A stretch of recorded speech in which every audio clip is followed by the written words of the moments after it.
What a group. What a group. This is the great Steve Wynn. Hi, Steve. Hello, everybody.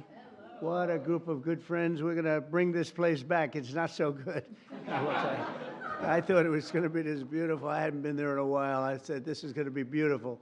It's not looking too good, but we're going to bring it back. Why don't we sit down, tell you about our day. Should I tell you about the day first? Yeah. My little conversation with a nice gentleman named Vladimir Putin.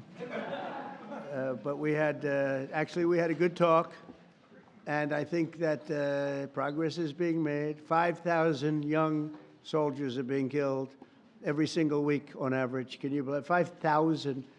And it's actually a number probably worse than that, in addition to other people that are being killed in towns. And we're trying to stop it. It's a bloodbath. It's an absolute bloodbath. I've seen satellite pictures that are so bad, so horrible, and it's to think that in this day and age we're living with this horrible thing that's going on, and we're doing the best we can. This was not our war. This was not me. We're doing something from the last administration. How they allowed that to happen? It wouldn't have happened. It would have never happened. And you know, the Ukraine-Russia wouldn't have happened. But I'll tell you what else wouldn't have had. October 7th would not have happened. This was a terrible thing also. A lot of bad things happened in the last 4 years. But good things are happening now. We had a tremendous visit in the Middle East. We went to Qatar. We saw the Saudi Arabia, all the top people in UAE. And we brought back about $5.1 trillion. That's not bad. That's not bad.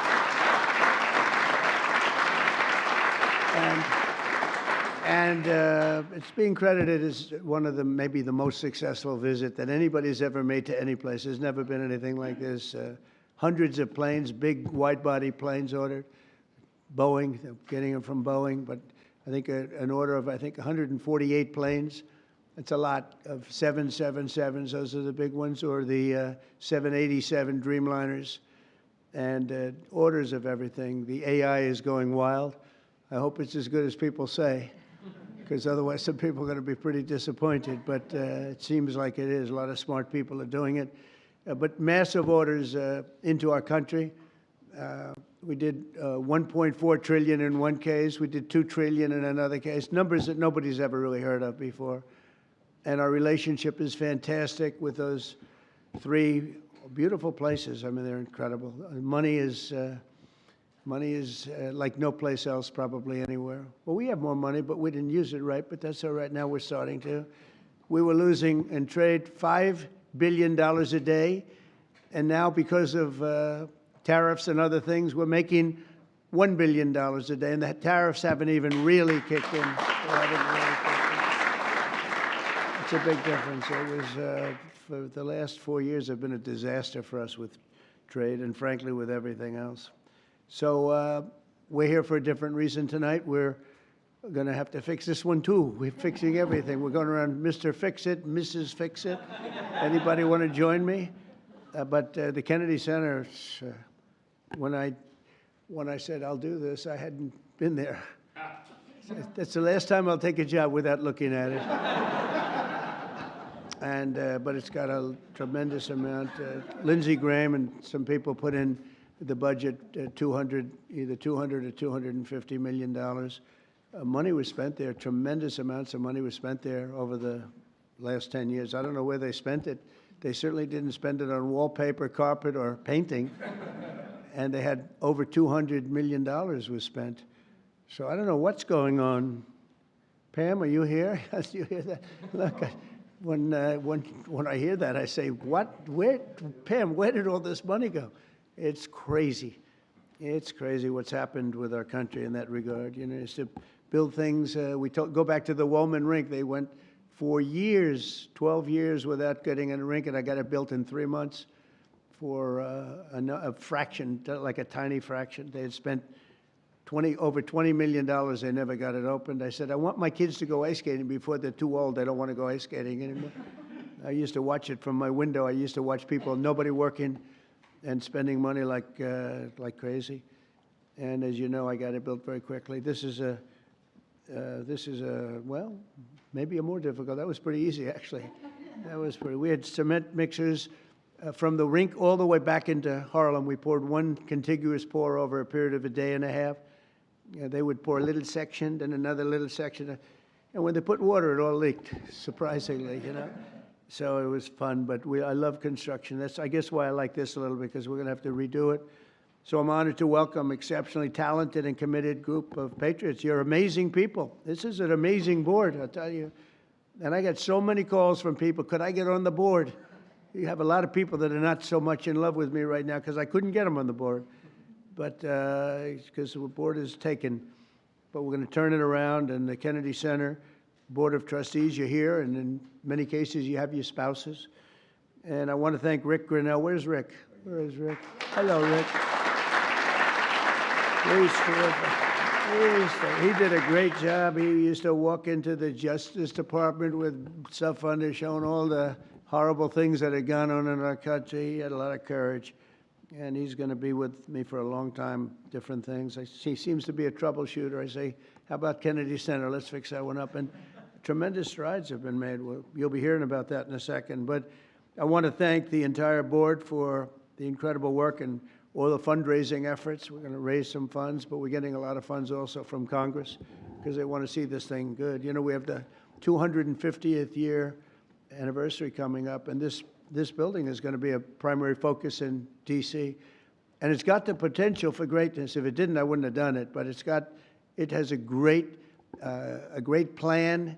It's got great sound. It's got a lot of things that, if you don't have good sound, you can forget it. You're never going to. They've been trying to do things over at Lincoln Center. All my life I've been watching. They rip it down, build it up, rip it down. Some of the greatest sound of buildings built in the 1850s out of pure marble. And you get up and you can just talk lightly and they hear you back 100 rows. But and if you don't have sound, I think there's a certain amount of luck. You hire sound engineers, they get a lot of money, and then you open the building and you can't hear anything. So we're going to do some good things, but the basics are there. The location is phenomenal. The importance of the building is phenomenal. And we'll have some very interesting plans. I always thought they should have built a beautiful performing center, open air, facing out over the Potomac. They didn't do that. They built these crazy rooms underneath. They built 3 tiny little stages, very expensive. Someday maybe somebody will occupy one. They're underground. In fact, when I looked from a distance, you see these like hubs, concrete hubs, and I thought it was modern art. Well, here we go with the modern art blocking everybody's view. And when I actually went over there, I said, no, it wasn't modern art. It was meant for a door to be in, so you go down to these rooms. So I don't know what the hell they were doing, but they spent a lot of money. And it's just not possible that they could have spent it so poorly. But we're going to turn it around. That's what I love doing. I love turning things around. Turnaround artist. I'm doing that with the country. Believe me, we're doing it. We're doing a job. We are hot. We are hot.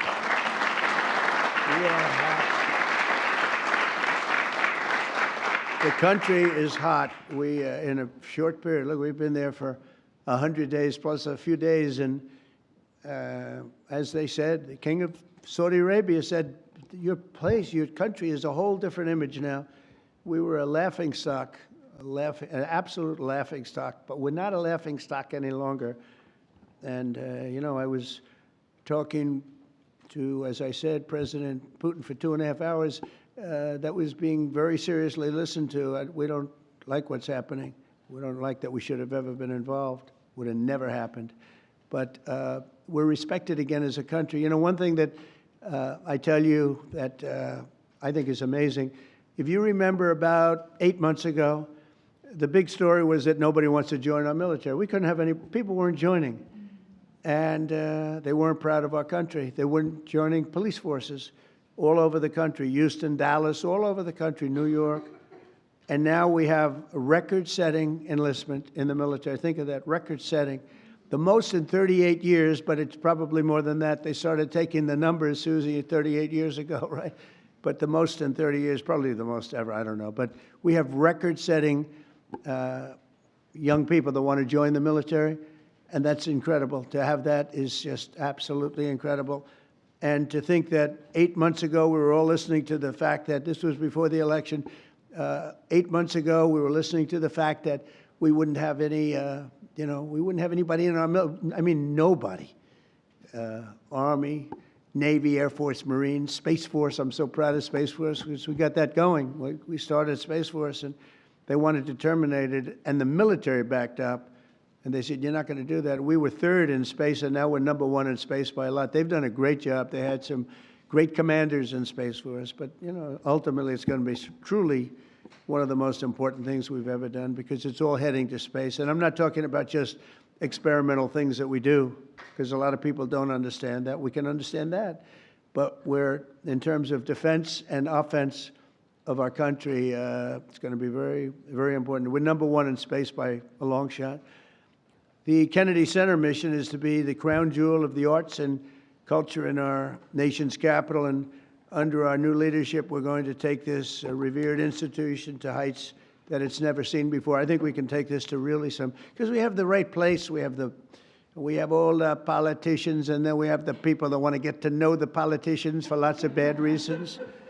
And, we have everybody here. They have to be here for something, sometime. I've got total confidence in the just great team that Rick and the group have put together. Sergio's done fantastically. We're especially pleased to be joined tonight by Secretary of State Marco Rubio, great guy. Great guy. Where is Marco? He's great. I'm telling you, he was born for this. He loves it. You see him, he's in one country, another country. I think he loves it. But he's so respected everywhere he goes. And I know how tough he is because I used to have to be up there with him. He was not nice. He was a tough one. He was as good as you get.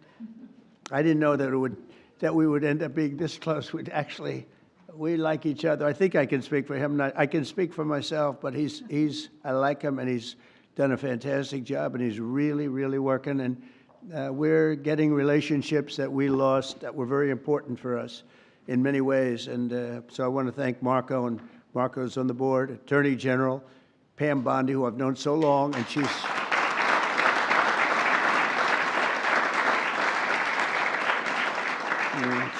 married to the best-looking guy in the room, I must admit. But she is the man. She has been amazing. She's so respected, and she's really delving into some tough territory. She sees what's happened and what's going to happen, and she knows before anybody else. She's just a fantastic person. She's got a great staff that's surrounding her, and I think she's just a star. But I've known that for a long time. I'm not surprised at all. So thank you very much, Pam, for the job you do. And by the way, she was the Attorney General of Florida, so she had plenty for a long time and never had a problem. I can't remember a problem. And she kept everybody safe, and they felt very secure. Now she's doing it on an even bigger. Who would have thought it would have been a much bigger level, right? But she gets it. Secretary Howard Lutnick is here with his wife Allison, and he's great. He went with us to that incredible 4-day little journey that we had, and we saw some things that were incredible. But everybody respects him. Did a great job in business. He built a firm twice. His firm was at the top of the World Trade Center when the planes hit, and he was amazing story. He was always Allison. Good job. You got him to take your boy, right? Years ago on that horrible date, when you think of it. So Howard would always be. He was built Cantor Fitzgerald, and he built it in a very top firm. They had the top 3 floors of the World Trade Center, the building, the first building that was hit. And he was always there at 6 in the morning, 5:30 in the morning. A lot of the stock guys, they have to do that. Someday you'll explain to me why. Probably insider trading, Pam. I don't know. It's probably. But whatever the hell reason, he was there always at 5:30 or 6 o'clock. And first time ever, like almost ever, his wife was after him for years to take their son to school. He was a young boy, very young, like early grades, and he would say, no, I can't. This was years after like 2 or 3 years of being harassed by Allison. It was very tough. A great wife, beautiful wife, but she's very, very tough. And finally, he did it. He took his boy, and it was on that day, and he dropped the boy off at 8:30 and started driving down the West Side Highway, and he would have been in that building, and every single person died in your firm. He had lost everybody. And with the exception of a few people in Europe and maybe a couple of other places, small, because they were all very New York-centric, and every single one of them died, including your brother. And what he did was incredible, actually. He rebuilt the firm. And he gave a percentage of it for years to the people, the families of the people that died. And the new firm became more successful than the old firm, using the same name, Cantor Fitzgerald, and he rebuilt it step by step by step. And I mean, to me, that's why I said I have to get this guy if I have a chance, if I ever do. And he was very happy. They were doing great. They were doing record business. But when I said, how about coming over to commerce, a little thing called commerce, and now I don't think you could ever go back into that world because it's so big. He and Scott are in charge of, along with others that are great, but they're in charge of the biggest deal ever made in history. It's the whole tariffs. We've taken in trillions of dollars, trillions. And we've been hurt very badly by other countries that did this to us for 20, 25 years. They were taking advantage of us. We never did anything. But now we're doing it to them, and fairly, I'll tell you what, modestly. But we'll be taking, and we are taking in right now, 25% in cars, 25% on steel and aluminum, 25% on other things, and that'll be going up to 50, 75, maybe 100 in some cases. We have to get our pharmaceutical industry back. Once we establish that in another couple of weeks, it'll start roaring back. It's already roaring back because they know we're doing it.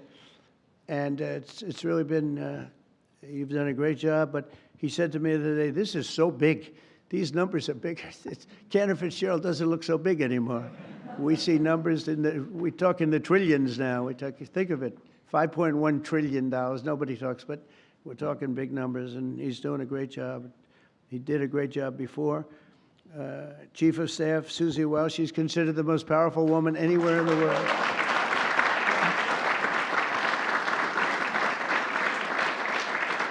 She is. She's the most powerful woman in the world. A lot of people are saying that, but she had a couple of articles, and I said, you know, it's actually true. She can wipe out a country with just a mere phone call. Think of it. That's the end of the country. But she's great. She's been, I mean, I knew because we won Florida 3 times and won it. You know, Florida didn't used to be a red state. It was a blue state. When I first ran, that was a blue state. And now it's a seriously red state. And it got more and more, and we're going to keep it that way. But Susie ran it, and we won by a landslide, and a Republican hadn't won. You know, you had a Democrat senator, you had 2 Democrat senators, but you had a Democrat governor, you had a lot of Democrats. And so we won in a landslide. I said, good. Then the next time I won again in a much bigger landslide, and anybody I endorsed also won. And I said, that's good. And then when it came time to do this, after the election was rigged, the second one was rigged, whether you like it or not, it was rigged like nobody's ever seen. And now people are seeing it. Now people don't even fight me. You know, they used to say, sir, it's not really that nice to say. I'm an honest, it was rigged, and unfortunately that's what happened. You look at some of the things that happened, all of these things would have never happened. But when it came time to thinking about doing it again, I didn't think I'd have to do that. I said, you know, I think I'm going to take that woman, my friend now, but at the time I didn't know. Her father was Pat Summerall, who was a great football player, was probably a greater announcer for 28 years for the NFL. But that tells me, you know, because I'm a big believer in the genes, person's genes. And Susie was, I said, you know, let's use Susie. She did a great job in Florida for me twice. We beat every Democrat by numbers that they never saw before. I said, let's use, and she took over, and she did great. Chris was fantastic, but she had a group of people that she brought with her, and there was no looking back. We started off leading by a lot, and it only got bigger and bigger and bigger. We had a couple of challenges that didn't work out too well, worked out well for us, but Susie was fantastic, and now she's the chief of staff of the president, and she really makes it work. And she's the first woman, this is shocking to me, because, you know, I thought we were beyond that. First woman chief of staff in the history of the country, right? So.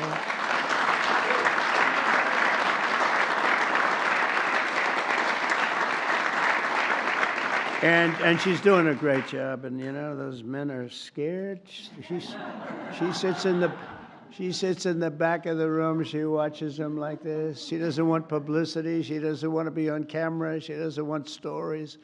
But they're up there yapping, and if they start yapping the wrong way, it's not pleasant for them. She's great. And we have a friend of mine, a man that I endorsed, and he proudly went through the roof, Jeff Landry, governor of Louisiana.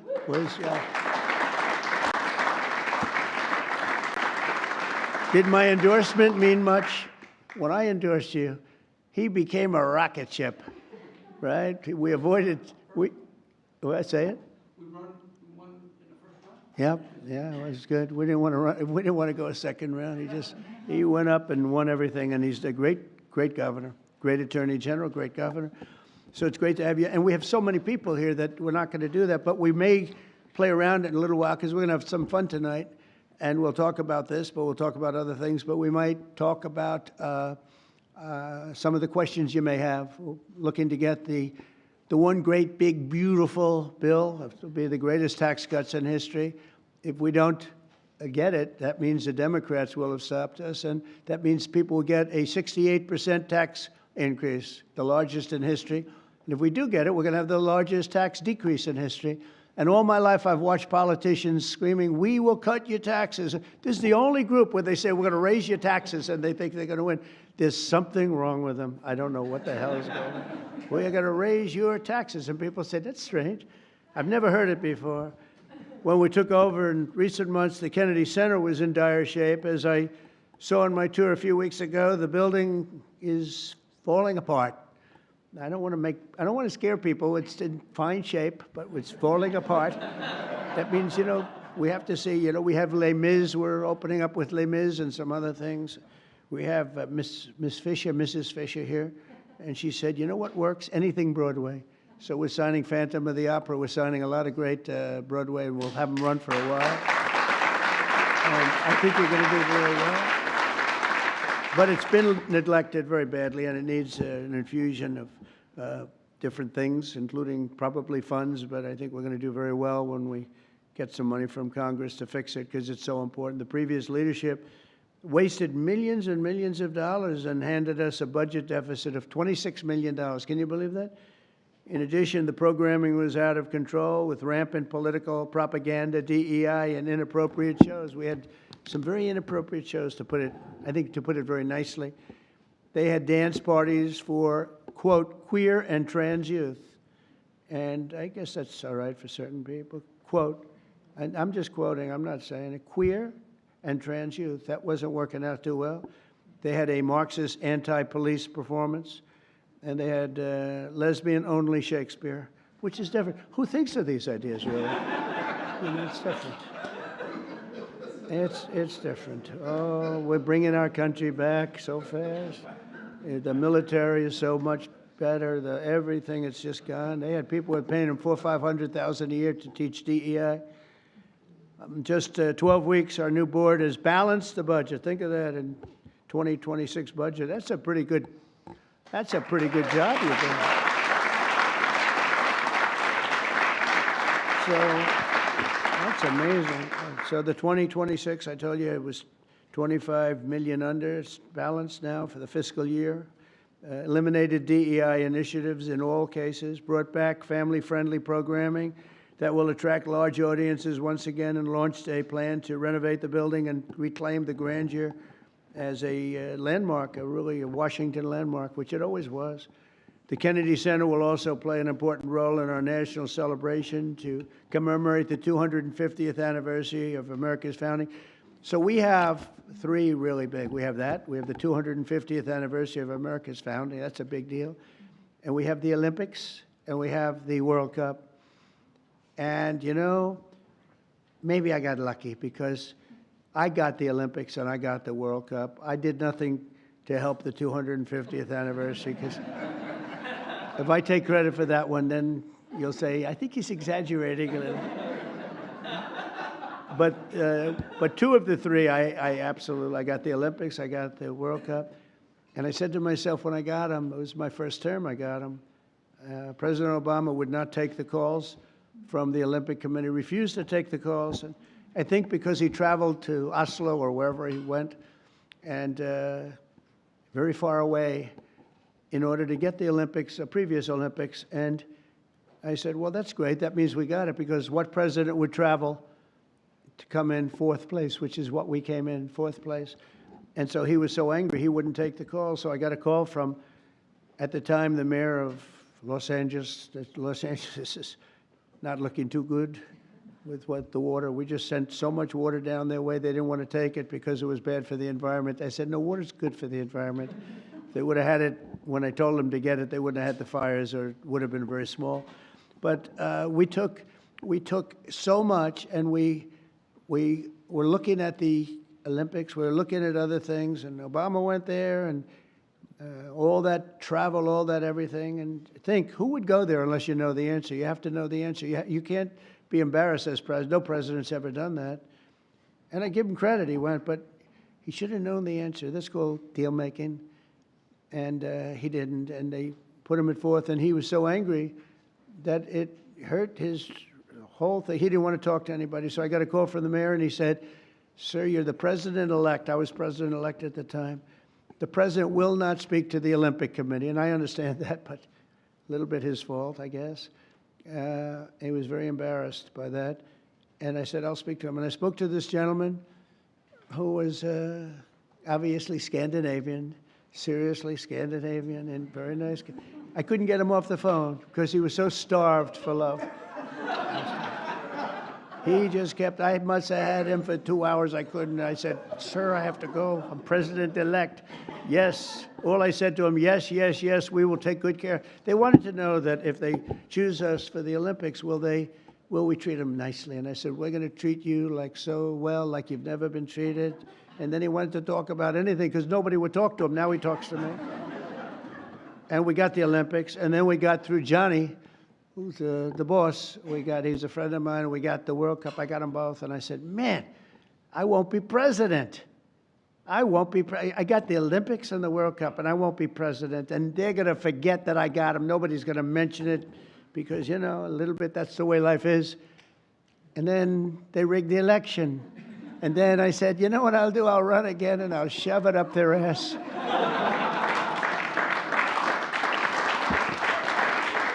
And that's what I did. And all of a sudden, I then realized, I said, you know what? I got the Olympics, I got the World Cup, and I got the 250th. Look at the way this works out. So if they would have left us alone and wouldn't have cheated on the election and wouldn't have rigged it, I would have been retired right now. I would have been happily doing something else. And instead, they have me for 4 more years. Can you believe it? Yeah. So it has it. Yeah, it has it.